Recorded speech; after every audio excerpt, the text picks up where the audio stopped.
हाँ जी, सवाल ये है कि सी लॉ के क्या हालात वाकयात है? वैसे ही है।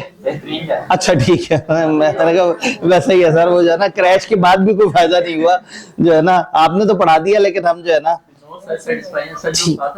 जो साथ साथ चले हैं। इंपॉर्टेंट बात यह है कि जो साथ साथ चले हैं, क्योंकि वही वाली बात है कि सी लॉ का सिलेबस जो है उसमें चीजें हैं तो ज्यादा, लेकिन अगर उसको थोड़ा सा मैप कर लें तो 1 और 2 की वजह से ना एकदम से फीलिंग आती है कि सी लॉ तो बहुत लेंथी है।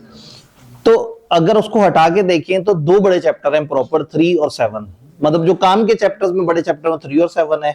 बाकी अगर देखें तो 4 भी छोटा सा चैप्टर है, 5 भी मुनासिब है, 6 भी मुनासिब है, 8 तो बहुत ही छोटा सा है, और 9 भी 4 सफ़े का, और 10 भी को बहुत ज्यादा लंबा चौड़ा नहीं है। तो इसमें बस यही है कि थोड़ा सा केयरफुल प्लानिंग करनी है। अच्छी बात यह है कि वहां 15 चैप्टर नहीं है, 10 चैप्टर्स हैं। तो आई होप कि वो जो आखिरी दिन वाली सारी बातें थी वो आपको समझ आ गई हैं। अब सी लॉ पे आपकी ग्रिप हो चुकी है दोबारा से। तो बस बी लॉ बेचारा क्या बेचता है, सी लॉ जिसने कर लिया उसको बी लॉ तो मजाक लगेगा। तो ठीक है, हम सर की बात मान सकते हैं बड़ा आराम से। हम 2 से 4 भी कर लें तो बी लॉ बेचारा जो है ना, उसको इतना कहाँ टाइम चाहिए होता है। डन हो गया, कहानी शुरू करते हैं।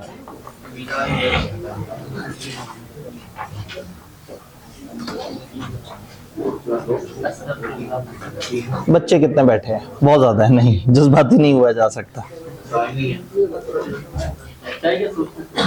सोच रहा था, जाहिर है मैं लेट हूं तो लेट होने पे सजा तो मिलनी चाहिए। तो वो जो है ना, मतलब ये हमारे जो है ना, हमारी परंपरा के खिलाफ है कि टीचर जो है वो क्लास में लेट हो जाए, और जो है ना वो बच्चे, असल में मैं तो अपनी तरफ से 10 मिनट लेट हुआ हूँ, 2 से लेके 2:10, लेकिन अगर इस कमरे में क्लास नहीं थी और आप पहले से आके बैठ गए तो इसका मतलब है आपके साथ तो नाइंसाफी ज्यादा हो गई। अच्छा, जो लेवल 4 कह रहे हैं इसका मतलब है उनका चाय पीने का कोई प्लान नहीं है। ठीक है, बस फिर आगे चलते हैं। मतलब जो है ना, जो जो जो ऐसे लोग होते हैं ना, जो जो मिल रहा होता है उस पर नाशुक्री करते हैं और आगे की तमन्ना करते हैं। ठीक है, तो लेवल 1 पेनल्टी जो है वो ये एमसीक्यू है, इसमें 2 में से एक जवाब देना है। नंबर 1, क्या चाय पीनी है? नंबर 2, क्या चाय नहीं पीनी? ये 2 ऑप्शंस हैं। ठीक है, तो चाय पीनी है। अब अगर कोई कहे कि नहीं मुझे तो बिस्किट खाना है, कोई कहे चाय गंदी चीज होती है, तो वो दो ऑप्शन है, या चाय पीनी है या चाय नहीं पीनी। जिस तरह का मौसम है इसमें चाय पिला के आप लोगों के गलों को मैं जरा थोड़ा सा बेहतर, हाँ, गले जरा थोड़े से इजी हो जाए आपके जो है ना, क्योंकि वो इस वक्त जुकाम की भी बड़ी शिकायतें होती हैं, गले भी बैठ जाते हैं। ठीक है जी, ऐसे में फिर बच्चों को गिनने की एक्टिविटी करते हैं, और अगर कोई बाद में आया तो वो तो एलिजिबल नहीं होगा फिर। लेकिन जो आएगा तो फिर आपने उसे खुद ही बता देना है, जिसके साथ आके बैठे उसे बता देना भाई तुम्हें चाय नहीं मिलेगी। और जब चाय वाले भाई आए हुए हो तो उस वक्त भी ना खामोशी से कह देना कि इस बच्चे को चाय नहीं देनी। ठीक है, बजाय इसके कि उस बच्चे को हम हाईलाइट करें क्लास में, वो एम्बेरस हो, आपने खामोशी से बता देना कि देखो तुम लेट आ गए हो, तो अब चाय वाली एलिजिबिलिटी तुम्हारी खत्म हो गई है। हाँ, वो वाइड अब इनिशियो हो गया। हाँ जी, तो ऐसे में हमारे टीम मेंबर जो है बच्चों को गिनने की कोशिश कर रहे हैं। यार भला को 10 बंदे ही आ जाते को। अच्छा, मैं रास्ते में मैंने कहा लो अब बीलो शुरू हुआ है, सीलो वाले गायब हो चुके होंगे, और जो नेचुरली थोड़े स्लो हो गए हैं वो भी गायब हुए होंगे। कुछ सोच रहे होंगे चैप्टर 2, 3 है, इसका क्या करना हमने, वो भी गायब हो गए होंगे। तो मैं अपनी गिनती बना के बैठा था, 10-12 बच्चे होंगे, चलो ठीक है, लेट भी पहुंच गया, जाके चाय शाय वाला वो हो जाएगा। माशाल्लाह आप तो भरे हुए हैं। लो जी, आपने तो दिल खुश कर दिया। इसका मतलब है बीलो में भी एनर्जी डालनी पड़ेगी। ठीक हो गया, तो आपने वो गिन लिए बंदे। अब आप अपने तरीके से कम्युनिकेट कर लेंगे, मोबाइल शोबाइल पे आपका राब्ता होगा। ठीक है जी, बीलो में जब हम आते हैं तो यहाँ हमें जरा वकीलों वाली डिबेट चाहिए। यहाँ हमें एक ऐसा एटीट्यूड चाहिए जिसमें हमें हर चीज की लॉजिक परखनी है, क्योंकि यहाँ टाइप 3 सवाल सबसे ज्यादा है। और टाइप 3 सवाल में क्या होता है, आपको एक क्लेम किया जाता है, वो कहते हैं हाँ जी ये बंदा इस तरह से कर रहा है, बताओ इस बंदे ने सही किया या गलत किया, ये सिचुएशन बन गई है, सिचुएशन में ये कसूरवार है या नहीं है। टाइप 3 सवाल में ज्यादातर आपसे ओपिनियन मांगा जाता है कि आप यहाँ पे सिचुएशन के हिसाब से बताएं कि चीजें किस तरह से चल रही हैं। बिजनेस लॉ में सबसे बड़ा जो लॉ है वो कॉन्ट्रैक्ट एक्ट है। आधे से ज्यादा, तकरीबन आधे से थोड़ी सी ज्यादा वेटेज जो है ना लॉ ने कॉन्ट्रैक्ट एक्ट की रखी है। फिर उसके बाद आपका एक अकेला लीगल सिस्टम का चैप्टर है, प्योर रट्टे वाला चैप्टर है, उसमें से कभी लॉजिकल सवाल नहीं आया, उसकी वेटेज 5-7 नंबर की है। और इसी तरह से जो बाकी अदर लॉज हैं, अदर लॉज में हमारे पास एक लॉ है पार्टनरशिप का जिसमें 3 चैप्टर्स हैं, एक लॉ है नेगोशिएबल इंस्ट्रूमेंट का जिसपे एक चैप्टर है, और 2 छोटे छोटे लॉज 2-2 सफे के उन्होंने एक और चैप्टर बनाया हुआ है, तो आर्बिट्रेशन और एंटी मनी लॉन्ड्रिंग। तो ये ओवरऑल सिलेबस का स्कोप है। आपने स्केड्यूल देख लिया होगा, समझ लिया होगा। आज का टारगेट हमारा 2 और 3 है। कल हमने छोटे छोटे से वो एक एक सफे वाले चैप्टर 4 उठा के एक दिन में कर लेने इंशाल्लाह। फिर उसके बाद हम आगे जाएंगे तो चैप्टर 6 और 7 जो कि इंपॉर्टेंट है, फिर 4 की तरफ आएंगे। पूरे कॉन्ट्रैक्ट एक्ट में सबसे इंपॉर्टेंट 3 चैप्टर्स हैं, 4, 6 और 7।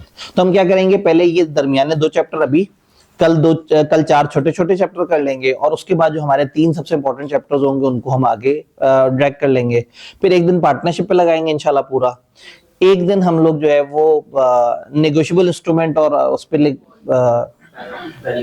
जो पहला चैप्टर उस पे करेंगे, और चैप्टर 15 जो है वो हमारा एक दिन किसी और उसके साथ क्लब होके कवर हो जाएगा। जब हम कॉन्ट्रैक्ट खत्म करेंगे तो उसी वक्त हम उसको अगले सेशन में कर लेंगे। तो आपने अब तक स्केड्यूल देख लिया होगा। टाइम वेस्ट किए बगैर आगे बढ़ते हैं। ये चीज भी वो तय हो गई कि अब बीलो में हमें टाइम थोड़ा सा कम लगेगा, और पिछली क्लास का हमसे क्लैश भी है और शायद उस वजह से रूम भी उन्हें चेंज करना पड़ा है। तो हम इस तरह से कर लेंगे कि ऑनवर्ड कल से 2 बजे इकट्ठे हों, ताकि आपके ऊपर भी तकलीफ कम से कम हो। 2 से 4, और हम तकरीबन 2:55 के आसपास ब्रेक कर लिया करेंगे 10 मिनट की, और 3-5 पे दोबारा स्टार्ट कर लिया करेंगे। तो उससे एन दरमियान में 10 मिनट की ब्रेक भी हो जाएगी, और हम अपने उसी तरह से 2 लेक्चर्स में डिवाइड कर लेंगे।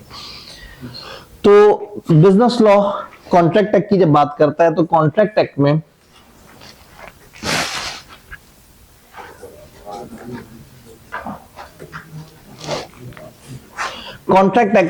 जब हम स्टार्ट करते हैं तो कुछ वर्ड्स पे बहस होती है। ये सिर्फ पहले दिन की आखिरी बहस है, ऑनवर्ड हम इस डिबेट में नहीं उतरा करेंगे। सबसे पहले दिन हमें समझना है कि ऑफर क्या होती है, एक्सेप्टेंस क्या होती है, प्रॉमिस किसे कहते हैं, एग्रीमेंट किसे कहते हैं, और देन कॉन्ट्रैक्ट किसे कहते हैं। एक दफा मेरी बात से समझ आ गई तो उसके बाद अगले दिनों में मैं आपसे कहूंगा ए ने बी से ऐसे कहा, तो हम समझ जाएंगे कि ये कॉन्ट्रैक्ट है। अदरवाइज आज हम इन सारे वर्ड्स पे अलग अलग डिफरेंशिएट करेंगे। हर कॉन्ट्रैक्ट एक्ट का मतलब एक ऐसा कानून जो कि 2 पार्टीज के दरमियान आपस में एक मुआहदे की बात कर रहा है। 1872 का लॉ, 150 साल से ज्यादा पुराना लॉ। तो ये उस जमाने में इन्होंने ऐसी फाउंडेशन रखी थी कि आज की मॉडर्न दुनिया भी समझती है कि वो बड़े अच्छे रूल्स हैं और उन रूल्स के मुताबिक चीजें होनी चाहिए। लेकिन उन रूल्स में कभी कभी अचानक से जरा पुराने जमाने के वो रूल भी आ जाते हैं कि खत भेजेंगे तो क्या होगा, खत नहीं मिलेगा तो क्या होगा। तो इस तरह की कुछ फजूल बातें भी बीच में बर्दाश्त कर लेंगे, लेकिन ज्यादातर इसकी फाउंडेशन बड़ी मजबूत है। और जब भी किसी भी किस्म का लॉ बनता है तो वो कॉन्ट्रैक्ट एक्ट से जरूर बेसिस लेते हैं, क्योंकि कॉन्ट्रैक्ट एक्ट ने कॉमन सेंस वाली बड़ी मजेदार सी बातें बताई हुई हैं। अब 2 बंदों में जब भी मुआहदा होगा तो उसमें होगा ये कि एक बंदा सबसे पहले दूसरे को एक ऑफर करेगा। ऑफर का मतलब है पेशकश या प्रपोजल, यानी कि जब भी 2 बंदों ने आपस में कॉन्ट्रैक्ट में एंटर होना है तो ये कहानी हमेशा स्टार्ट होगी जिसमें एक बंदा पहले इजहार करेगा अपनी चाहत का, भाई मैं चाहता हूं कि ये काम हम इस तरह से कर लें, क्या आप भी तैयार हैं? अगर दूसरा बंदा मनोवन उसकी 100% एज इट इज उसकी बात मान लेगा तो उसको एक्सेप्टेंस कहेंगे। और जब ऑफर देने वाले बंदे की बात को हमने एक्सेप्ट कर लिया तो ये दोनों जोड़ के बन जाएंगे प्रॉमिस। ये एक वादा बन जाएगा। ये वादा किसी भी किस्म का वादा हो सकता है, ये समाजी वादा भी हो सकता है, कमर्शियल वादा भी हो सकता है। यानी फॉर एग्जांपल ए ने बी से कहा कि यार मेरा ख्याल ये है कि हम डेली इकट्ठे हों और वो जो सर ने हर चैप्टर के 3 सवाल लिखने के कहे हैं वो लिख के एक दूसरे को चेक कराएं। ये ऑफर थी। एक बंदे ने दूसरे को पेशकश की कि क्या तुम इस बात पे राजी हो कि हम डेली इकट्ठे हों और वो 3 सवाल लिख के करें। दूसरा बंदा उसकी बात मान गया बगैर चूं चरा के, उसने कहा ठीक है जैसे ही कह रहे हो मुझे कबूल है। तो जैसे ही इन दोनों, एक बंदे ने एक दूसरे को पेशकश की और दूसरा उसकी बात मान गया, हम कहेंगे दोनों के दरमियान एक प्रॉमिस हो गया। तो प्रॉमिस कोई भी वादा हो सकता है, ये समाजी सोशल वादा भी हो सकता है और ये कमर्शियल वादा भी हो सकता है। लेकिन अगर प्रॉमिस एक कमर्शियल चीज का हो रहा है तो वो एग्रीमेंट कहलाता है। वो वाले प्रॉमिस जिसमें कंसिडरेशन मौजूद होती है, जिसमें कोई नफा नुकसान मौजूद होता है, जिसमें कोई मुआवजा मौजूद होता है, जिसमें कोई कमर्शियल वजह मौजूद होती है, जिसमें कोई गुड्स होते हैं, कोई सर्विसेज होती हैं या पैसे इन्वॉल्व होते हैं, उस तरह के वादों को हम एग्रीमेंट कहते हैं। तो अगर वादा ये है कि हम मिल के पढ़ेंगे वादा ये है कि हम देर तक साथ निभाएंगे, वादा ये है कि 10 साल तक हम अपनी दोस्ती नहीं तोड़ेंगे, वादा ये है कि हम डेली क्लास में इकट्ठे बैठ के पढ़ने के बारे में सोचेंगे, वादा ये है कि कल क्रिकेट खेलने इकट्ठे जाएंगे। तो ये सारे समाजी वादे हैं। लेकिन अगर वादा ये है कि मैं तुमसे पंखा खरीदूंगा, मैं तुमसे कुर्सी खरीदूंगा, मैं तुमसे किताब खरीदूंगा, मैं कॉलेज से क्लास खरीदूंगा, मैं सिनेमा की टिकट खरीदूंगा, मैं बस की टिकट खरीदूंगा, अगर तो मामला इस तरह का है तो इसमें कुछ कमर्शियल सेंस इन्वॉल्व है, रुपए पैसे इन्वॉल्व है या उसका इक्विवेलेंट चीज इन्वॉल्व है। तो ऐसा प्रॉमिस जो कि कमर्शियल प्रॉमिस होता है उसको एग्रीमेंट कहते हैं। इसका मतलब है प्रॉमिस में अगर हम कंसिडरेशन ऐड कर दें, कंसिडरेशन एक कमर्शियल वजह को कहते हैं।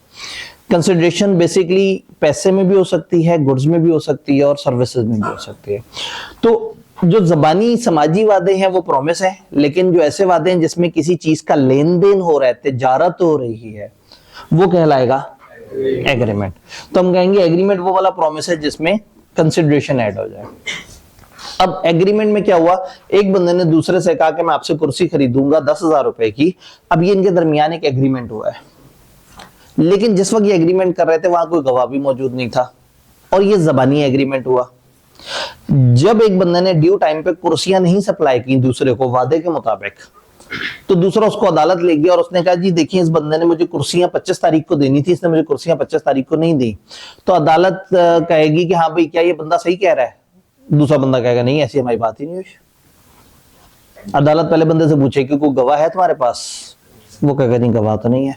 अदालत कहेगी कोई लिखा हुआ साइन हुआ दिखा दो, वो भी नहीं दिखा सकेगा। तो अदालत कहेगी कि तुम लोगों का ये एग्रीमेंट एनफोर्सेबल बाय लॉ नहीं है, मैं इसको कानूनी तौर पे एनफोर्स नहीं कर सकता, मेरे पास कोई एविडेंस ही नहीं है कि तुम लोगों के दरमियान ये एग्रीमेंट हुआ था। तो ऐसा एग्रीमेंट जो एनफोर्सेबल ही ना हो, जिसमें कोई ऐसा कोई कानूनी शिकी ऐड ना की हो कि आप अदालत जा सकें, वो खाली एग्रीमेंट कहलाता है।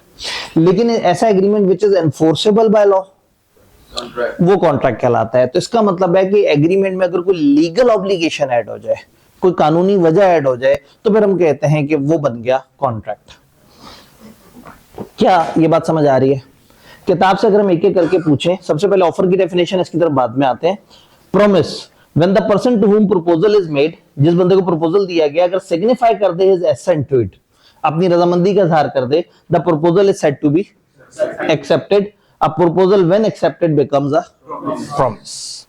प्रपोजल जब एक्सेप्ट होगा वो बन जाएगा प्रॉमिस। जिस बंदे ने प्रपोजल दिया है वो प्रोमिसरी ऑफरर कहलाएगा और जिसको एक्सेप्ट करना है वो प्रोमिजी या ऑफरी भी कहला सकता है और हम उसको एक्सेप्टर भी कह सकते हैं।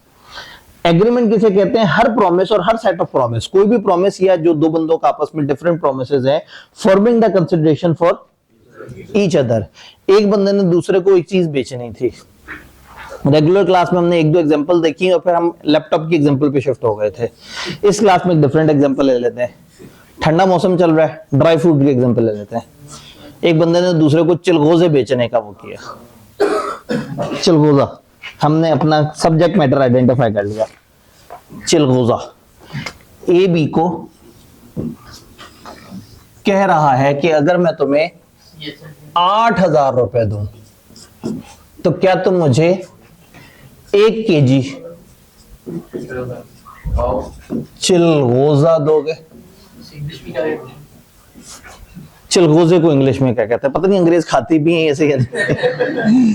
चिलगोजे की कोई ना कोई इंग्लिश होगी, क्योंकि मैंने खाते हुए उसे हमेशा पाकिस्तानी ड्राई फ्रूट समझ के खा लिया, तो कभी इस पे गौर नहीं किया कि उसकी इंग्लिश क्या होगी।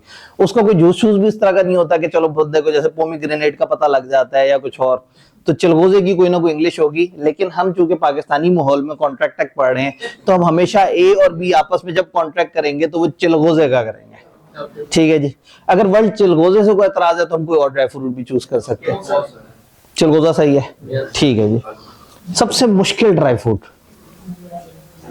इतना सा पहले तो वो, फिर उसके बाद उसे तोड़ने की कोशिश करो, आधा दांतों में फंस जाता है।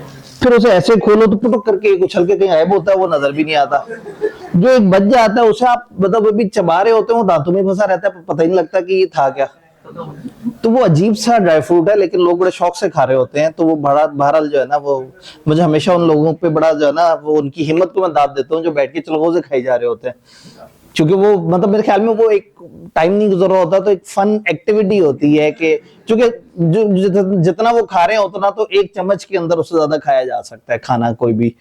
तो वो जो इतनी एक्टिविटी आधे घंटे के बाद जिस हद तक वो खा चुके होते हैं उतना तो 5 बादाम खा के भी उनको मिल जाना था। तो बहरहाल मतलब शायद वो एक फन टाइम एक्टिविटी है कि चलगोजे खा रहे हैं, और महंगे हैं तो लोगों को होता है यार महंगे क्यों है इनको खोल के खा के देखते हैं इतने महंगे क्यों है। तो लो जी, अब ए और बी हमारे हम लोगों ने कंसिडरेशन तय कर ली है। अब हमारे पूरे क्रैश कोर्स में एग्जांपल रहेगी कि ए बी को कहता है अगर मैं तुम्हें 8,000 रुपए दूं तो क्या तुम मुझे 1 केजी चलगोजा दोगे।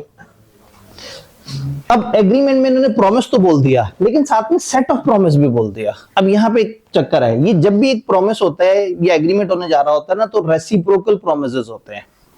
ए ने जब ऑफर दी कि अगर मैं तुम्हें 8,000 रुपए दूं तो क्या तुम मुझे 1 केजी चलगोजा बेचोगे, बी ने कहा हाँ, तो टेक्निकली 2 प्रॉमिस बन चुके हुए हैं। बी वादा कर रहा है कि वो चलगोजा देगा जब उसे 8,000 रुपए मिलेंगे, और ए वादा कर रहा है कि वो 8,000 रुपए देगा अगर उसे। तो ए कॉन्ट्रैक्ट में इसलिए एंटर हो रहा है कि ए को चाहिए चलगोजा और बी को क्या चाहिए 8,000। बी के लिए वो है कंसिडरेशन और ए के लिए चलगोजा कंसिडरेशन है। बात समझ आ रही है। अक्सर लोग कंफ्यूज होते हैं, समझते हैं हम जो दे रहे हो कंसिडरेशन है, नहीं, हमें जो मिल रहा है वो कंसिडरेशन है। तो कोई भी प्रॉमिस या सेट ऑफ प्रॉमिस, अगर देखिए था तो एक प्रॉमिस, लेकिन मैं इसको सेट ऑफ प्रॉमिस कह सकता हूं। एक 8,000 रुपए देने का वादा कर रहा है और एक चलगोजा देने का वादा कर रहा है। तो हर प्रॉमिस और हर सेट ऑफ प्रोमिसेस जो एक दूसरे के लिए कंसिडरेशन है वो क्या बन जाएगा, एग्रीमेंट। तो इसका मतलब है प्रॉमिस बन गया ऑफर एक्सेप्ट होने के बाद, और ऐसा प्रॉमिस जिसमें कंसिडरेशन है एक दूसरे के लिए वो एग्रीमेंट बन गया, और वो agreement which is enforceable by law is contract. तो जो एग्रीमेंट एनफोर्सेबल बाय लॉ है वो कॉन्ट्रैक्ट बन गया। थोड़ा सा अगर आगे चले तो इसी को थोड़ा सा डायग्रामेटिकली देख लेते हैं। प्रपोजल विद एक्सेप्टेंस प्रॉमिस बन जाएगा, प्रॉमिस विद कंसिडरेशन एग्रीमेंट बन जाएगा, और एग्रीमेंट जिसमें एनफोर्सेबिलिटी आ जाए लीगल ऑब्लिगेशन। अब वर्ड लीगल ऑब्लिगेशन को किताब ने बताया कि parties to an agreement must be bound to perform, bound होने चाहिए, पाबंद होने चाहिए कि अपने प्रोमिसेस परफॉर्म करें, और इनमें से कोई भी एक डिफॉल्ट करे तो पार्टीज अदालत जा सकती हैं उसको एनफोर्स कराने के लिए। तो इस चीज को लीगल ऑब्लिगेशन कहते हैं। सिर्फ पहले दिन और आखिरी दिन हम इसके ऊपर बात कर रहे हैं कि लीगल ऑब्लिगेशन बनती कैसे है। जबानी कॉन्ट्रैक्ट्स में गवाहों से बन जाती है, और जो लिखे हुए कॉन्ट्रैक्ट हैं उसमें साइन करके या गवर्नमेंट के स्टाम्प पेपर पे लोगों की चीजें अगर ऐड कर दी जाए तो उससे वो लीगल ऑब्लिगेशन बन जाती है। लेकिन हम अपने सिलेबस में डिबेट नहीं करेंगे। जब भी लिखा होगा ना ए ने बी को कहा कि जी मैं 8,000 रुपए दूं तो क्या तुम चलगोजा दोगे, तो जरूरी नहीं कि किताब बताए वहां गवाह मौजूद थे, जरूरी नहीं किताब बताए कि उन्होंने साइन किया था, बट हम नॉर्मली एज्यूम करेंगे कि ये लीगल ऑब्लिगेशन है। सवाल खुद ही से चीख चीख के अगर हमें बताए कि ऐसा नहीं था तो फिर हमें अजम्पशन लेनी होगी। अदरवाइज हमारी कॉमन अजम्पशन ये है कि इनके दरमियान हमेशा आपस में कंसिडरेशन मौजूद है और लीगल ऑब्लिगेशन भी मौजूद है। यहां तक बात समझ आ रही है। अब यहां एक डिबेट आती है एक्सप्रेस और इंप्लाइड। ये जितने भी प्रॉमिस हैं, जितने भी एग्रीमेंट हैं, जितनी भी ऑफर्स हैं, जितनी भी एक्सेप्टेंस हैं, ये एक्सप्रेस भी हो सकती हैं और इंप्लाइड भी हो सकती हैं। एक्सप्रेस कहते हैं जो बोल के हो या लिख के हो, जो अल्फाज से हो, और इंप्लाइड कहते हैं जो इंटेंशन से, एक्शन से, सिचुएशन से वाजे हो। तो फॉर एग्जाम्पल आपका एक दोस्त आपको कहे कि यार कल से फिर वो जो अब्दी साहब ने 3-3 सवाल हर चैप्टर के कहे थे वो लिखने के लिए इकट्ठे होना है। दूसरा कहे हाँ इकट्ठे होना है, एक्सप्रेस है। नहीं इकट्ठे होना, ये भी एक्सप्रेस है। या दूसरा एकदम से आपको गुस्से वाली नजरों से देखना शुरू कर दे, तो इसका मतलब है कि आपको समझ जाना चाहिए इम्प्लाइड है कि वो सवाल करने के लिए इकट्ठे नहीं होने लगा। तो सम टाइम आप अपने एक्शन से, सम टाइम अपनी एक्सप्रेशन से चीजें बता रहे होते हैं। तो जो बात आप वर्ड से बताते हैं, बोले हुए या लिखे हुए से, वो एक्सप्रेस कहलाता है, और जो आपके एक्शन से हो वो इम्प्लाइड होता है। अब अगेन अगर एक रेगुलर क्लास हो तो फिर हम यहाँ दर्जनों एग्जांपल्स पर बात करें और तसल्ली से बात चल पड़े। तो क्रैश का एक प्रॉब्लम ये भी होता है कि समझाना भी है और बहुत ज्यादा जोर भी नहीं दे सकते एक चीज पे, क्योंकि हमने तेजी से आगे जाना होता है। तो बहरहाल कॉमन एग्जांपल ये दी जाती है कि अगर आपके सामने एक सवारी वाला रिक्शा या चिंची आके रोका तो वो उसकी तरफ से एक ऑफर थी, आप उसके अंदर जाके बैठ गए, वो एक्सेप्टेंस थी। आप स्पीडो बस के रूट पे थे, बस आपके पास आके रुकी, बस की तरफ से ये ऑफर है कि हाँ भाई आके अंदर बैठ जाओ, आप चल के अंदर बैठ गए, तो टेक्निकली आपने एक्सेप्टेंस दे दी है। अब रूट के एंड पे जब वो आपसे किराया मांगेंगे या उस वक्त शुरू में किराया मांगेंगे तो आप ये नहीं कह सकते कि भाई मैंने तो कभी भी एक्सेप्ट ही नहीं की थी तुम्हारी ऑफर। ऑफर भी एक्शन से हुई है, एक्सेप्टेंस भी एक्शन से हुई है। तो अगर ऑफर या एक्सेप्टेंस वर्ड्स में हो तो प्रॉमिस को हम कहते हैं कि वो एक्सप्रेस है, यानी कि ओरल या रिटर्न। लेकिन अगर इनमें से कोई भी एक चीज अगर एक्शन से हो जाए तो फिर हम कहते हैं कि ये एक इम्प्लाइड था। ऑफर या एक्सेप्टेंस में से एक भी चीज अगर हमने अपने एक्शन से कम्युनिकेट कर दी, अपने एक्सप्रेशन से कम्युनिकेट कर दी, तो हम इसे कहेंगे इम्प्लाइड। तो हमेशा थ्रू आउट एक्सप्रेस का वर्ड होगा जो सामने वाजे है, और इम्प्लाइड का मतलब जो वाजे नहीं है लेकिन आप सोचोगे तो आपको समझ आएगा कि हाँ भाई इसका ये मतलब होगा। तो ये जो कॉन्ट्रैक्ट हैं ये एक्सप्रेस भी हो सकते हैं और इम्प्लाइड भी हो सकते हैं। यहां तक ओवरऑल डिस्कशन करने के बाद किताब अब आगे बढ़ती है और ऑफर के बारे में बताती है। तो एक दफा ऑफर की डेफिनेशन को भी देखने की कोशिश करते हैं।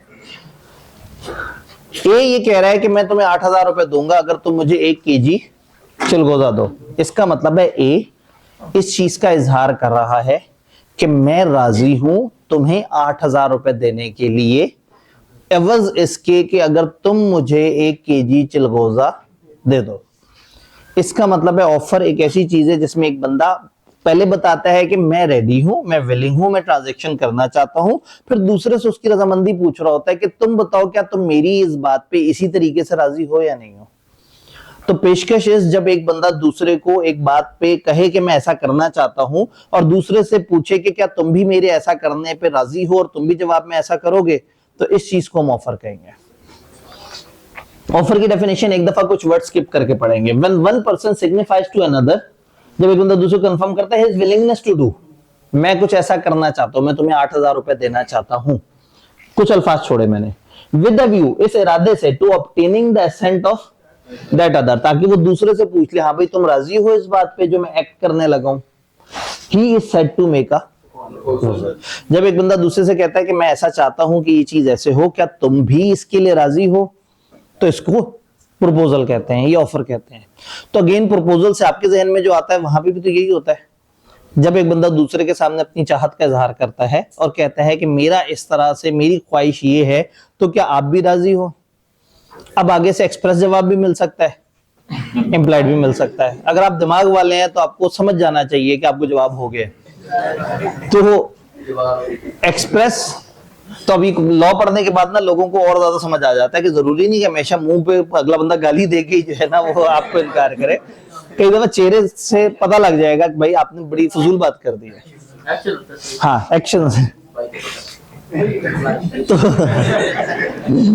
एक भाई बहुत दिल बर्दाश्त हुआ, उन्होंने कहा वो भाई को बुला लेंगे। अच्छा जी, तो ऑफर और एक्सेप्टेंस। ऑफर वो है जिसमें एक बंदा इस इरादे से दूसरे को पेशकश करे कि मैं ये काम ऐसे करना चाहता हूं। अब होता ये है कि इन कॉन्ट्रैक्ट्स में कभी कभी कोई काम करना होता है और कभी कभी किसी काम से बाज भी रहते हैं। Sometime contract is to do something और समटाइम कॉन्ट्रैक्ट है होता है नॉट टू डू समथिंग। ऐसा कब होता है, बहुत सारी जगह पे आप एक बंदे को जो उसका एक्शन बताते हैं कि जिसके ऊपर आप उसको उसके साथ डील कर रहे हैं वो कोई चीज ना करना होता है। इसमें सबसे आसान एग्जांपल समझने के लिए होती है रात का सिक्योरिटी गार्ड। एक ऐसा बंदा जिसको आप रात के लिए बिल्डिंग में सिक्योरिटी गार्ड के तौर पे लेके आते हैं, आप उसे कहते हैं तुमने रात में सोना नहीं है और हम तुम्हें इतने पैसे देंगे। तो एक बंदे को एक काम करने के पैसे नहीं दे रहे, एक काम से बाज रहने के पैसे दे रहे हैं। तो सम टाइम कॉन्ट्रैक्ट की नेचर ऐसी होती है कि लैंग्वेज नेगेटिव होती है। आप यूं नहीं कहते कि ये काम करने के कितने पैसे हैं, आप कहते हैं ये काम ना करने के कितने पैसे हैं। फॉर एग्जाम्पल घर वाले जो है वो घर से बाहर जा रहे थे और आपको कहा कि ठीक है जी बड़ा भाई जो है वो आपको देख रहा होगा, अगर आपने गेम ना खेली, मोबाइल यूज ना किया तो हम आते हुए चॉकलेट ले आएंगे। ये नेगेटिव टोन है। पॉजिटिव टोन क्या है, अगर आपने पढ़ाई की तो आपको इनाम मिलेगा। और नेगेटिव टोन क्या है, अगर गेम ना खेली, मोबाइल को ना टच किया तो इनाम मिलेगा। तो सम टाइम कॉन्ट्रैक्ट इस टोन में भी होता है कि ऐसा नहीं करना।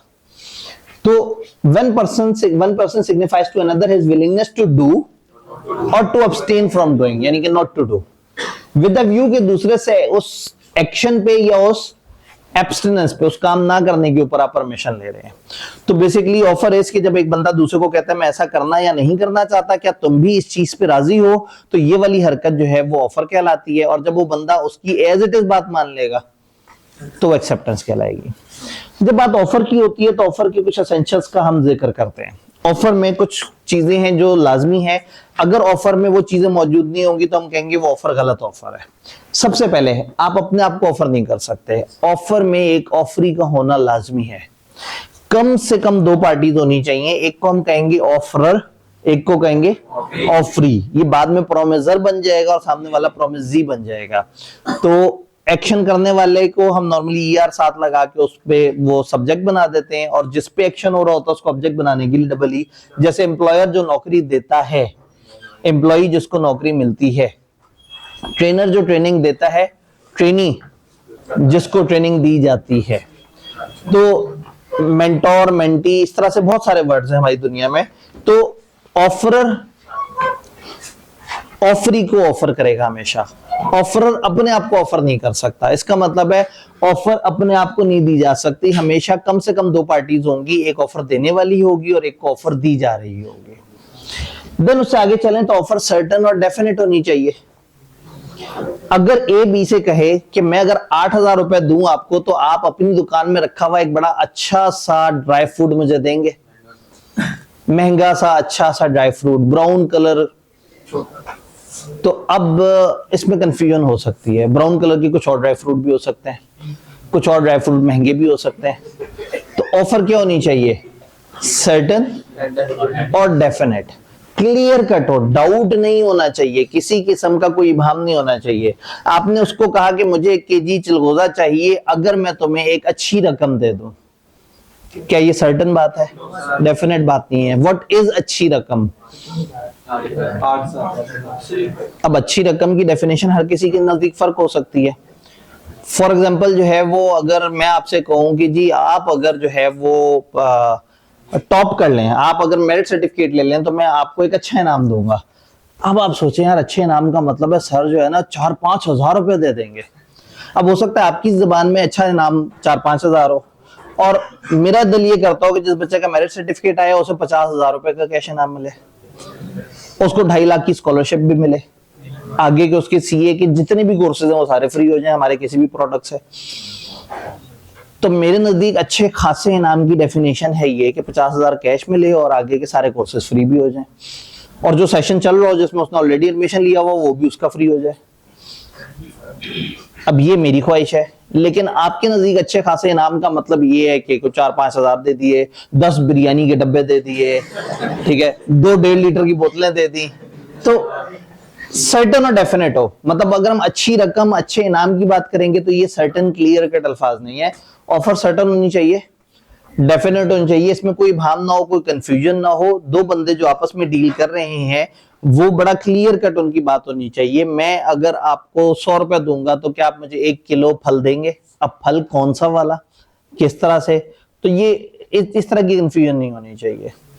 तो कॉलेज आपसे कहे कि आप अगले सेशन में अगर हमें जो है ना वो 20,000 25,000 जमा कराएंगे तो हम आपको एक बड़ी अच्छी सी क्लास में एडमिशन देंगे, और उसके बाद आपको एमएस ऑफिस में एडमिशन दे दे, ठीक है, वो भी अच्छी सी क्लास है, बेहतरीन अच्छी सी क्लास है, लेकिन आपके नजदीक अच्छी क्लास वो थी जिसका आपने आईकेप में इम्तिहान देना है।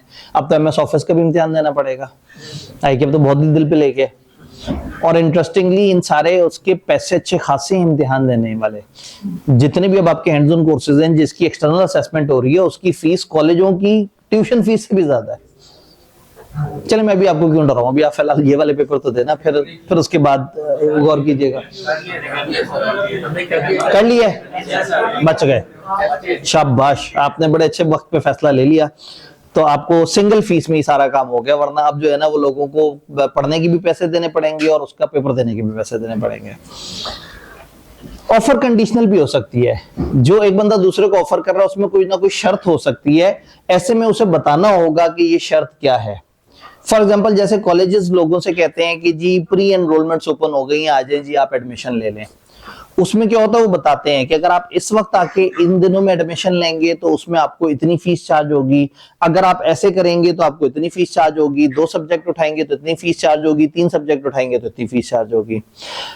दिस कैन हैपन कि एक ऑफर में कंडीशन हो। लॉ ये कहता है अगर ऐसा है तो कंडीशन क्लियरली बतानी है। अगर आप कहते हैं ये ऑफर 3 दिन के लिए वैलिड है, इस ऑफर में ये खास बात है, तो आपको क्लियर कट बताना पड़ेगा कि इस ऑफर की क्या शर्तें हैं, और अगला बंदा जब उन शर्तों को मान जाएगा तो फिर आप उसको वो चीज ऑफर कर रहे होंगे। तो ऑफर कंडीशनल भी हो सकती है। फिर ऑफर में कम्युनिकेशन होनी चाहिए, ऑफर देने वाले की ऑफर एक्सेप्टर को कम्युनिकेट हुई हो, बोली हुई ऑफर सुनाई देनी चाहिए, लिखी हुई ऑफर दिखाई देनी चाहिए, एक्शंस वाली ऑफर सुझाई देनी चाहिए, समझ आनी चाहिए कि अगला बंदा क्या बात कर रहा है। तो ऑफर तब कंप्लीट होगी जब ऑफर प्रॉपर तरीके से कम्युनिकेट हो जाएगी। तो यही कहते हैं कि ऑफर कम्युनिकेट होनी चाहिए। कम्युनिकेशन तब कंप्लीट होती है जब नॉलेज ऑफ ऑफर को आ जाती है। जब पोस्ट भेजेंगे, जब खत भेजेंगे तो बड़ा प्रॉब्लम आ गया, भाई खत पहुंच गया और उसने खत खोल के पढ़ा नहीं है और मुझे पता ही नहीं है उसने खत खोल के पढ़ा या नहीं पढ़ा। ये मुझे पता है कि 24 तारीख को खत पहुंच गया था, अब उस दिन पढ़ा गया या नहीं पढ़ा गया ये अब ये कंफ्यूजन है। तो हम मान लेंगे कि जिस दिन खत पहुंचा उस दिन मेरी तरफ से ऑफर कम्युनिकेट हो गई है। ऑफर बोल के हो तो वर्ड से हो सकती है, लिख के हो सकती है और थ्रू कंडक्ट हो सकती है। इसमें सबसे आखिरी बात ये होती है ऑफर के एसेंशियल्स में देखते हुए कि ऑफर इनविटेशन टू ऑफर नहीं होनी चाहिए। एक कॉन्सेप्ट होता है इनविटेशन टू ऑफर और एक कॉन्सेप्ट होता है ऑफर। इनविटेशन टू ऑफर ये होता है जिसमें एक बंदा दूसरे को रागिब कर रहा होता है, कन्विंस कर रहा होता है कि आज मेरे पास बहुत जबरदस्त ऑप्शंस हैं, तो बैठ के कुछ बात डील कर लेते हैं। तो ऐसे में अगर आप एक ड्राई फ्रूट की दुकान के बाहर से गुजर रहे थे और वहां लिखा था सस्ते रेट्स पे ड्राई फ्रूट दस्तयाब हैं, ये ऑफर नहीं है, क्योंकि ऑफर तो सर्टन होनी चाहिए। अब सस्ते रेट क्या होते हैं, लेकिन ये जुमला आपको रागिब कर रहा है, आपको कन्विंस कर रहा है आओ बैठ के बात करते हैं। तो आप अंदर जाएंगे और आप कहेंगे कि ये कितने का है, वो कहेंगे ये इतने का है, अब वो ऑफर है। ये हो सकता है आप कहें भाई बादाम इतने के दोगे, तो इसका मतलब ये है कि वो जब उन्होंने कहा सस्ते रेट पे ड्राई फ्रूट दस्तयाब हैं, ये इनविटेशन टू ऑफर था। कॉलेज कहे दाखिले खुले हैं, इनविटेशन टू ऑफर है। फ्रूट मार्केट में लोग अपनी रेडी लेके उस पर फ्रूट से जाके बैठे हुए, इनविटेशन है। आप जाके कहें भाई ये 100 रुपए के एक दर्जन केले देने हैं, ये 200 रुपए के किलो ऑरेंजेस देने हैं, ये अब आपकी तरफ से ऑफर होगी। नहीं तो हो सकता आप उनके करीब जाएं तो वहां उन्होंने एक लिस्ट लगाई हुई और लिखा हो फिक्स प्राइस, वो उनकी तरफ से ऑफर हो सकती है। अगर फर्ज करें उन्होंने लिखा हुआ है 200 रुपए और नीचे लिखा है बार्गेनिंग अवेलेबल, अभी ऑफर नहीं है, क्योंकि अब ये सर्टेन प्राइस नहीं है, खुद ही उन्होंने कह दिया है कि जी बार्गेन अगर करेंगे तो ये कम ज्यादा भी हो सकता है। तो इनविटेशन टू ऑफर ये होता है जिसमें एक बंदा दूसरे को शो करता है कि आई एम रेडी, कि ये वाली डील कर लीजिए, और दूसरा बंदा फिर उस हिसाब से अपनी ऑफर देता है या बातचीत को स्टार्ट करता है। क्या बात समझ आ रही है? तो जब आप एक रेस्टोरेंट के बाहर से गुजरते हैं और वहां खानों की तस्वीर लगी हुई होती है, वो इनविटेशन टू ऑफर है। जब आप बैठते हैं और आपके सामने मेन्यू कार्ड लाया जाता है तो उस पर एक्सप्रेसली लिखा होता है कि कढ़ाई इतने की है, फलाना चीज इतने की, फलाना चीज इतने की, ये ऑफर होती है उनकी तरफ से। और आप जब कहते हैं 2 किलो कढ़ाई ले आओ, ये आपकी तरफ से एक्सेप्टेंस होती है कि आप मान चुके हैं कि जो उनकी रेट लिस्ट पे लिखा हुआ है आप उतने पैसे इनको दे रहे होंगे। तो दुकानों में वो जो डिफरेंट मॉडल्स पे उन्होंने कपड़े टांगे हुए होते हैं, अगर तो वो बगैर प्राइस लिस्ट के टांगे हुए हैं तो इनविटेशन टू ऑफर है कि आप दुकान के बाहर से गुजरे, आपके यहाँ बड़ा प्यारा कपड़ा है, अंदर जाके आप उसके बारे में पूछें। और अगर उस पर फिक्स प्राइस लगी हुई है तो वो उनकी तरफ से ऑफर है। तो ऑफर और इनविटेशन टू ऑफर में फर्क है सर्टेनिटी का। ऑफर क्लियर होती है, ये चीज इतने रुपए में इस तरह से यूं अवेलेबल है, और इनविटेशन होता है कि आज बात कर लेते हैं, देखो तो सही, बातचीत शुरू तो करो, हम सेल करने के लिए बैठे हैं, हमारा सीजन चल रहा है, डिस्काउंट्स जारी हैं, ये वाली सारी हरकतें क्या होती हैं, इनविटेशन टू ऑफर। तो कहते हैं कि इंटेंशन ऑफ पर्सन के अगले को इनवाइट करता है कि आओ कॉन्ट्रैक्ट में शामिल हो। इस इनविटेशन का पर्पस होता है कि आप इंफॉर्मेशन सर्कुलेट कर रहे होते हैं कि आप ट्रांजैक्शन करने के लिए रेडी हैं। ये इंटेंशंस ऑफर नहीं कहलाती, इंटेंशन कहलाती है इनविटेशन टू ऑफर। यहां जो एसेंशियल्स हमने पढ़े हैं इसमें अगर कोई क्विक 1-2 सवाल हैं तो बताएं। किसी मार्ट में जाते हैं और वहां जाके खुद ही हम चीजें उठा के बास्केट में रख रहे होते हैं। जब आप चीजें कहीं से भी उठा रहे होते हैं ना, तो वहां पे एक कंक्लूसिव लिस्ट लगी हुई होती है। क्या भाई ये फॉर एग्जांपल आपने वहां एक शैम्पू उठाया तो उसके नीचे लिखा हुआ था ये 200 रुपए का है। हाँ, अगर कुछ जगह पे प्राइस लिस्ट ना हो तो आप खुद ही अलर्ट होकर उनसे कहते हैं भाई यहाँ लिस्ट नहीं लगी हुई, बताओ ये कितने का है। अदरवाइज जब आप वहां पहुंचे और आपको पता है कि जिस तरह के सुपर स्टोर्स होते हैं वहां फिक्स प्राइसेस होती हैं, ऐसा नहीं है कि आप वहां पे अपनी टोकरी में चीजें डाल के गए और फिर उसके बाद एक एक आइटम पे बहस हुई। उन्होंने अपनी तरफ से फिक्स प्राइसेस पहले से लगाई हुई हैं। इसका मतलब है उन्होंने ऑफर दे दी हुई है। आपने वो चीजें उठा के बास्केट में डाल के कैशियर के पास पहुंचने वाली आपकी हरकत एक्सेप्टेंस है, और अब आप उसकी पेमेंट करके परफॉर्मेंस कर लेंगे। आप उन्हें पैसे दे देंगे, वो आपको सामान दे देंगे। जी, कोई और सवाल है? एक आध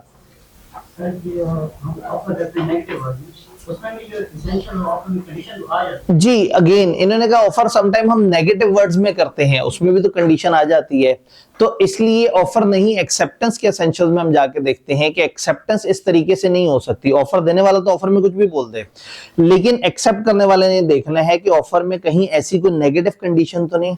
अब ये नेगेटिव कंडीशन कौन सी, जैसे भाई ने इशारा किया, थोड़ी आगे जाके उसके ऊपर बात भी होगी। तो ऑफर के एसेंशियल्स हमें समझ आए हैं कि ऑफर के लिए किस तरह से।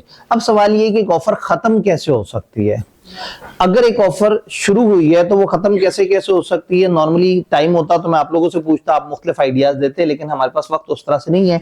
एक ऑफर खत्म हो सकती है रिवोक होके।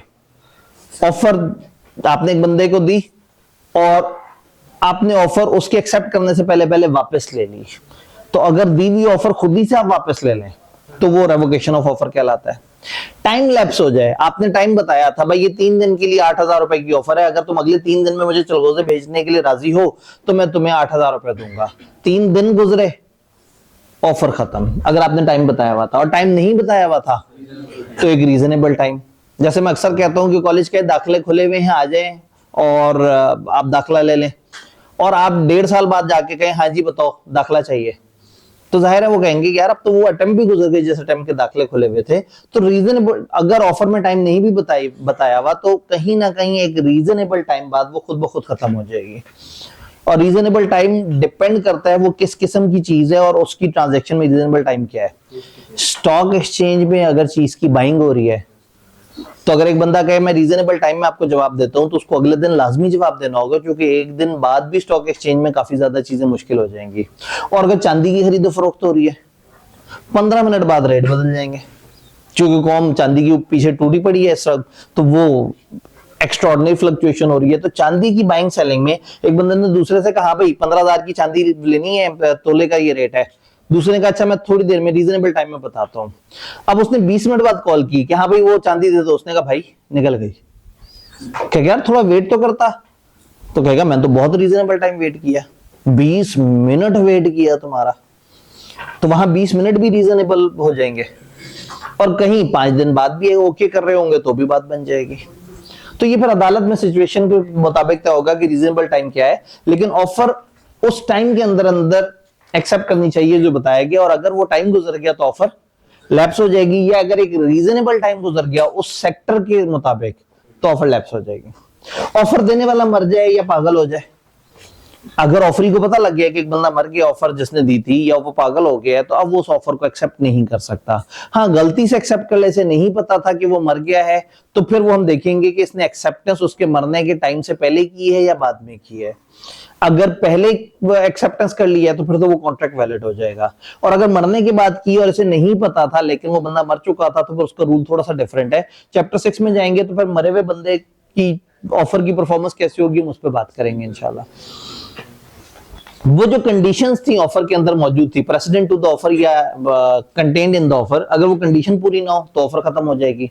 ऑफर के मुकाबले में काउंटर ऑफर आ जाए, आपने ऑफर दी हुई है, अगले बंदे ने कहा नहीं, आपने कहा जी 8,000 रुपए दूं तो तुम 1 kg चिलगोजा दोगे, उसने कहा नहीं 9,000 रुपए दोगे तो मैं 1 kg चिलगोजा दूंगा, तो उसने काउंटर ऑफर कर दिया। अब नई ऑफर उसकी तरफ से आई है कि मैं 1 kg चिलगोजा देना चाहता हूं अगर तुम 9,000 रुपए दो, तो काउंटर ऑफर से ओरिजिनल ऑफर खत्म हो जाएगी।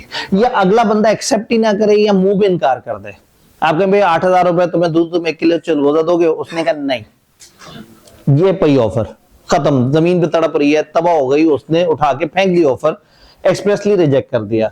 तो ऑफर देने वाला ऑफर वापस ले ले, ऑफर देने वाला मर जाए, वो इनसेन हो जाए, टाइम गुजर जाए, रीजनेबल टाइम गुजर जाए, काउंटर ऑफर आ जाए, अगला बंदा ऑफर खत्म कर दे, ये सारे वो केसेस हैं जिसमें ऑफर खत्म हो जाएगी। यहां से कोई भाई सवाल पूछना चाह रहे थे? हो गया कवर? ठीक है, मैं इसलिए रुका हुआ था कि मैं एक दफा उसको रिकैप कर लूं। ऑफर हमें समझ आ गई। अब अगली चीज हमें समझनी है वो है एक्सेप्टेंस, और हमारे इसका सेल कमजोर हुआ है। नहीं जी, यहां से चला लेते हैं, अब शायद इसकी याददाश्त वापस आ जाए। एक्सेप्टेंस दुनिया की सबसे आसान definition, when the person to whom proposal is made signifies his assent to it, the proposal is said to be। जिसको ऑफर दी गई थी जब उसने कहा ओके तो एक्सेप्टेंस हो गई। तो एक्सेप्टेंस का मतलब है जब अगला बंदा हु बहू एज इट इज आपकी ऑफर को एक्सेप्ट कर ले। इसका मतलब है कि इसके कुछ एसेंशियल्स हैं। एक्सेप्टेंस एब्सोल्यूट होनी चाहिए।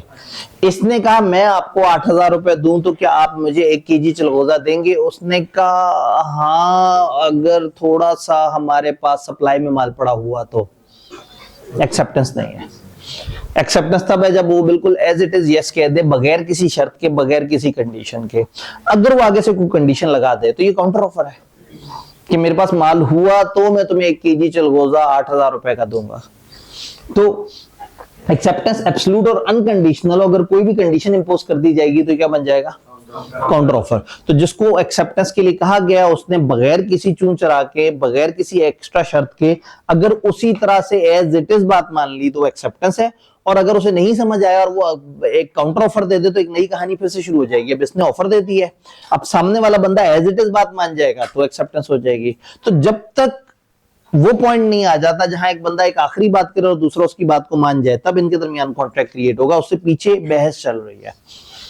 ऑफर है लेकिन ऑफर के बदले ऑफर आ रही है तो पिछली ऑफर खत्म हो जाती है और नई ऑफर वैलिड हो जाती है। देन एक्सेप्टेंस रीजनेबल मोड में होनी चाहिए। एक्सेप्टेंस उस तरीके में हो जो बताया जाए। यानी ऑफर देने वाले ने कहा कि भाई मैं तुम्हें जो है ना वो फोन करके मैं ये ऑफर कर रहा हूं, तुमने जवाब में मुझे फोन करके एक्सेप्टेंस देनी है। और अगला बंदा खत लिखने बैठ जाए।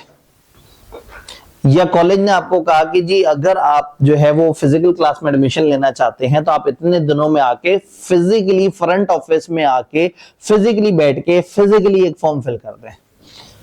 तो एडमिशन, कॉलेज ने कहा एडमिशन खुले हैं, दाखिला लेना है तो इतने हजार में हमारी तरफ से ऑफर है। आपने कहा हो कि मुझे कबूल है। कॉलेज ने कहा कि जी हमारी जो ऑफर है वो फिजिकल क्लास की वो इस तरह से है कि आप अगर फिजिकली आके यूं करके एडमिशन कराएंगे तो वैलिड होगा। आपने व्हाट्सएप पर रिप्लाई कर दिया तो वो कॉलेज ने जो मॉड बताया था वो मॉड तो आपने फॉलो नहीं किया। तो ऑफर देने वाला मॉड बता सकता है कि एक्सेप्टेंस इस मॉड में होनी चाहिए, इस तरीके से होनी चाहिए, और एक्सेप्टर को चाहिए कि वो तरीका फॉलो करे। फर्स्ट करें एक्सेप्टर वो तरीका नहीं फॉलो कर पाता, भाई एक्सेप्टेंस तो उसने दे दी, वो भी मानता है, ऑफर देने वाला भी मानता है, बस तरीके का फर्क है। या बर्डन आ जाएगा ऑफरर पे। अगर ऑफरर को किसी डिफरेंट तरीके से एक बंदे ने जवाब दे दिया है तो ऑफरर को चाहिए वो इंसिस्ट करे कि नहीं भाई मुझे जवाब तो उसी तरीके से चाहिए जिस तरह से मैंने कहा था।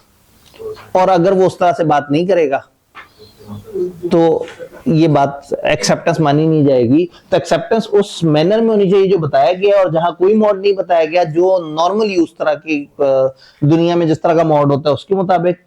अगर एक्सेप्टेंस मैंने प्रेस्क्राइब में नहीं है तो ऑफर को चाहिए कि वो इंसिस्ट करे। If he fails to insist within reasonable time तो मान लिया जाएगा कि उसने एक्सेप्टेंस को ओके कर दिया, उसको कोई मसला नहीं है। Then acceptor must be aware of the proposal at the time of acceptance। जिस वक्त वो एक्सेप्टेंस दे रहा है उसे पता हो कि ऑफर क्या है। यानी एक बंदे का एक्शन कि मैं इस चीज को मानता हूं वो तभी माना जाएगा जब उसे पता हो कि ऑफर क्या चीज है। अगर आपने ऑफर सुनी ही नहीं है और आपका एक्शन दुनिया देख के कहीं एक्सेप्टेंस है तो भी वो एक्सेप्टेंस नहीं है, क्योंकि आपने तो ऑफर सुनी ही नहीं है। कॉलेज ने ऑफर दे दी कि जी अगले 2 दिन में जो आके क्लास में एडमिशन ले लेगा उसे 30% ऑफ मिल जाएगा।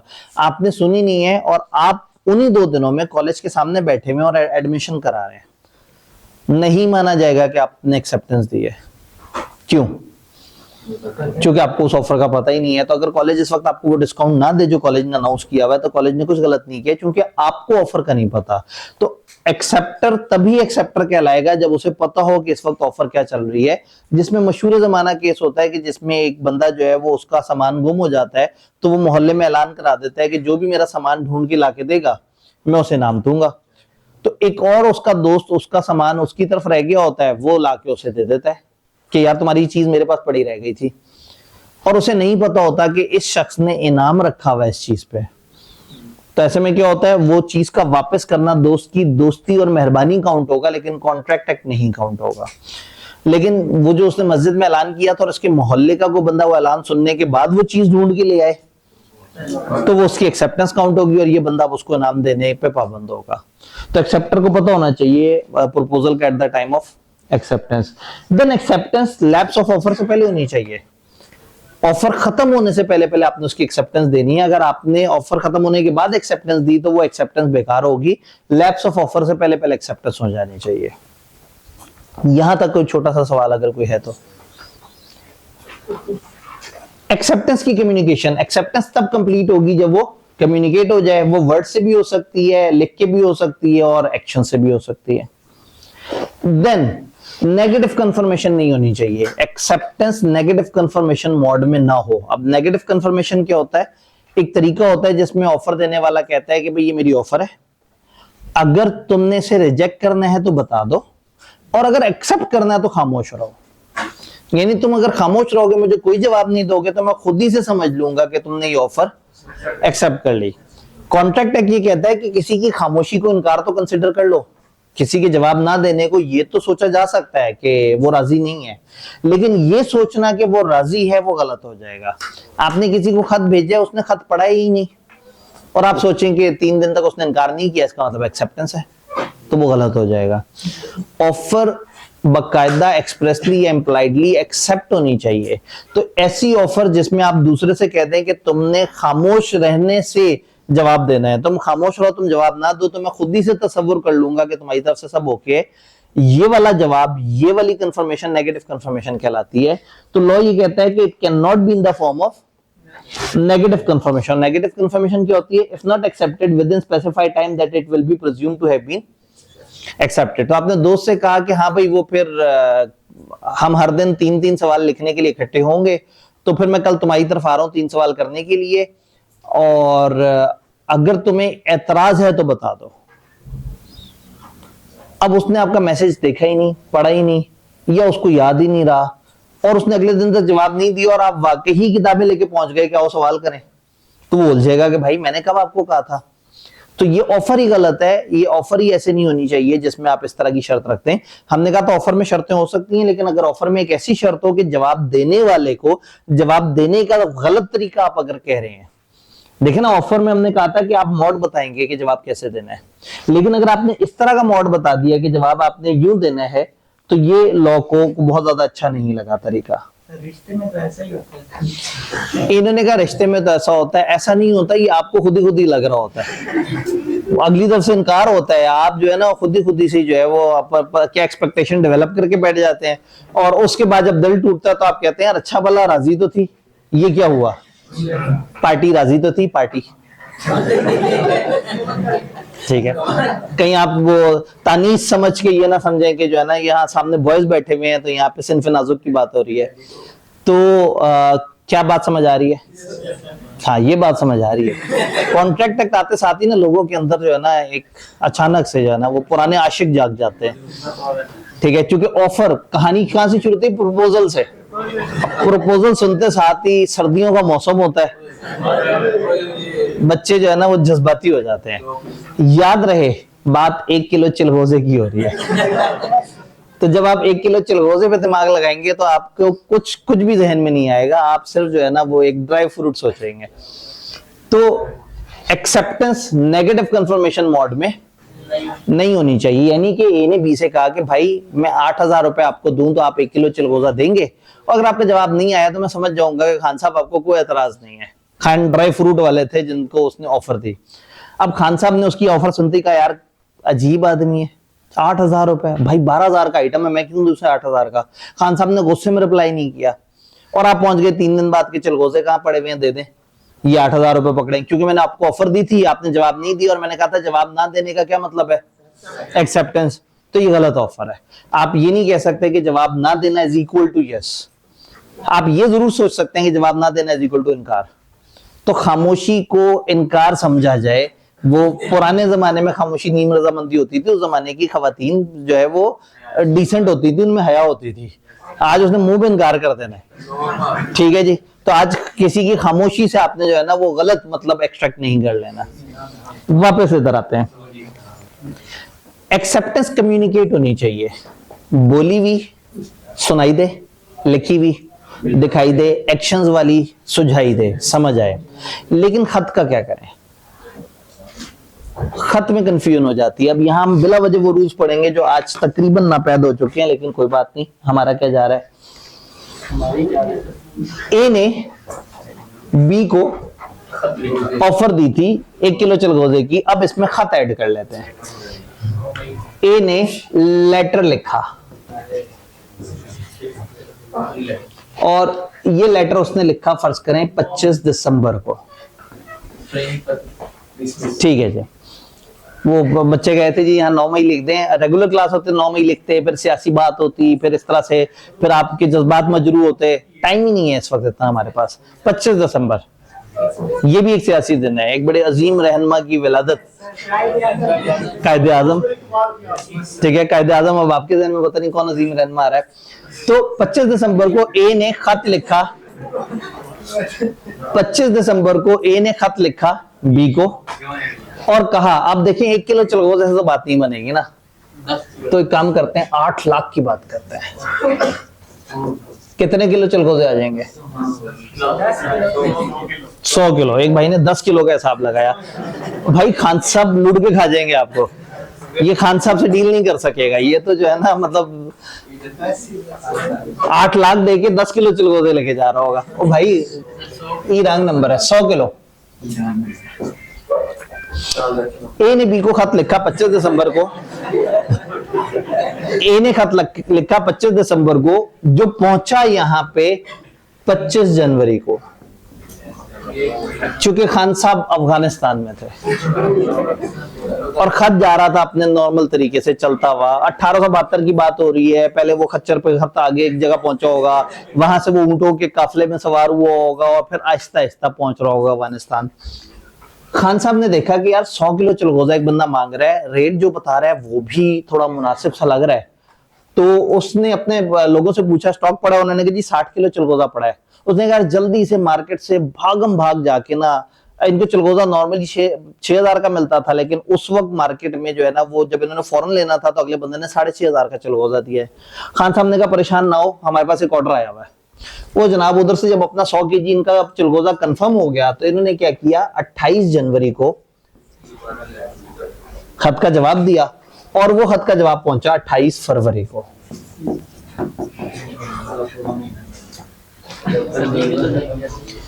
जब खत ने आते हुए महीना लिया था तो जाते हुए भी महीना ले गए। दिसंबर भी 31 का था, जनवरी भी 31 का महीना था, तो दिनों की गिनती तकरीबन उसी तरह से सेम रही। अब ए ने जब बी को खत लिखा है तो ए को पता है कि खत पहुंचने में टाइम लेगा, प्रोसेस होने में टाइम लेगा, वापसी भी टाइम लेगा। ए को थोड़ा सा दिल बड़ा रखना चाहिए, ए को इंतजार करना चाहिए एक्सेप्टेंस का। खासतौर पे जब 28 जनवरी को खान साहब ने माल साइड पे कर दिया है कि हाँ भाई ये माल तो फलाना बंदे की अमानत है, मैंने उसको ओके कर दिया है। खान साहब तो पक्के हो गए ओके करके। खान साहब ने जब ओके कर दिया तो वो तो खुद की भी नहीं सुनेंगे, ठीक है। तो खान साहब जब एक दफा कमिटमेंट कर लेते हैं, बाद में आप बेशक जेल भेज दें, खान साहब पक्के अपनी बात पे। उन्होंने कहा भाई मैंने जब नहीं डील करनी तो मैंने डील नहीं करनी। तो खैर ये वाले खान साहब जो अफगानिस्तान वाले खान साहब थे, इन्होंने 28 जनवरी को ओके कर दिया, ठीक है। ये जो इन्होंने ओके कर दिया, ये ए को कब पता लगा? 28 फरवरी को। ए ने क्या किया, 25 फरवरी को किसी और के साथ डील कर ली। जब खान साहब ने आंखें दिखाई तो उसने किसी और शरीफ आदमी से डील कर ली। ए पता नहीं कौन है, लेकिन बहरहाल जब खान साहब ने एक ही बात नहीं मानी तो उस ए ने किसी और शरीफ आदमी से डील कर ली और खान साहब को इनकार कर दिया। अब पता नहीं आप इसमें से कोई सियासी बात खामखा सोच लें। ये 25 फरवरी इज वेल बिफोर 28 फरवरी। जब ए को पता ही नहीं लगा कि एक्सेप्टेंस हुई है या नहीं तो ये तो आजाद है, लेकिन अगर ए ये डील कर ले और 28 फरवरी को खत पहुंचे तो खान साहब का क्या कसूर कि वो 28 जनवरी से माल साइड पे रख के बैठे हुए हैं। खतों के जमाने में ये बड़ा प्रॉब्लम होता था कि खत भेजने वाला खत भेज देता था लेकिन खत पहुंचता था महीने बाद या काफी अरसे बाद।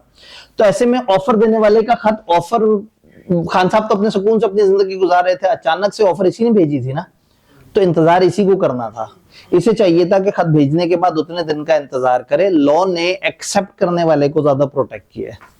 वो कहते हैं जिस दिन एक्सेप्ट करने वाला एक्सेप्ट कर लेगा उस दिन ये बाउंड हो जाएगा, मिस्टर ए बाउंड हो जाएंगे उस दिन। ए के नजदीक कॉन्ट्रैक्ट 28 जनवरी को स्टार्ट हो चुका है, हालांकि ए को पता भी नहीं लगा अभी। और जब तक ए को पता ही नहीं लगा तो खान साहब की एक्सेप्टेंस तो अभी पहुंची नहीं है, तो खान साहब अपनी एक्सेप्टेंस पे बाउंड ही नहीं हुए। ये अपनी एक्सेप्टेंस पे कब बाउंड होंगे? जब इनका खत यहां पे पहुंचेगा 28 फरवरी, तो इस दिन ये बाउंड हो जाएंगे।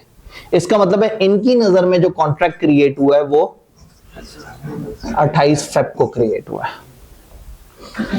थोड़ा सा इस फ्लो चार्ट पे टाइम लगाने का मकसद ये था कि हम चीजों को थोड़ा सा टाइमलाइन के हिसाब से समझने की कोशिश करें।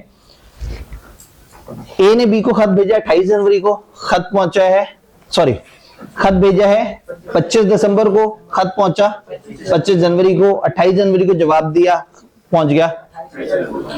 ऑफर उस वक्त कम्युनिकेट होती है जब पहुंचती है। ऑफर 25 दिसंबर को की गई थी, पहुंची कब थी? इस दिन ऑफर कम्युनिकेट हो गई है। लेकिन एक्सेप्टेंस में दोनों बंदों की कम्युनिकेशन फर्क है। ऑफरर के नजदीक एक्सेप्टेंस उस दिन बाउंड हो जाएगी जब खत रवाना होगा, और एक्सेप्टर के नजदीक उस दिन बाउंड होगा जब खत पहुंच जाएगा। तो मैं नॉर्मली कहता हूं जिसके हाथ में खत है वो नहीं, सामने वाला बंदा बाउंड होता है। खत इसके पास है, इसने भेजा, वो बाउंड हो गया। खत उसको मिला, ये बाउंड हो गया। तो इसका मतलब ये है कि ए के नजदीक कॉन्ट्रैक्ट की क्रिएशन डेट है 28 और बी के नजदीक 28 फेब। इसका मतलब है ए अपने वाला पार्ट ऑफ जो प्रॉमिस से पीछे पीछे वाली बात हो रही है वो खत्म कर सकता है इस तारीख से पहले पहले। ए ने अगर अपनी ऑफर खत्म करनी है तो वो ऑफर 28 जनवरी से पहले पहले खत्म करनी है, 28 जनवरी के बाद वो खत्म नहीं कर सकता।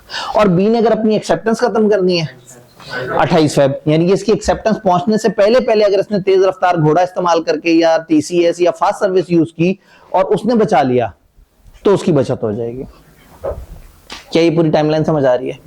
तो इसका मतलब है कि ऑफर कंफ्यूजिंग नहीं है, लेकिन एक्सेप्टेंस में उसकी जो कम्युनिकेशन है वो थोड़ी कंफ्यूजिंग है। एक्सेप्टेंस की कम्युनिकेशन दोनों बंदों के हिसाब से फर्क होती है। ऑफरर के नजदीक उस दिन जब ऑफरी ने खत रवाना किया है, और ऑफरी के नजदीक जिस दिन खत पहुंचा है। इसी तरह से रेवोकेशन का भी रूल है। ऑफरर अपनी ऑफर को उस दिन से पहले पहले तक रिवोक कर सकता है जब उसके नजदीक कॉन्ट्रैक्ट क्रिएट हुआ है, और वो दिन होता है जिस दिन एक्सेप्टेंस चली होती है। और एक्सेप्टर अपनी एक्सेप्टेंस को कब तक रिवोक कर सकता है? जब तक खत पहुंच नहीं जाता। तो अगर हम किताब से बात करें,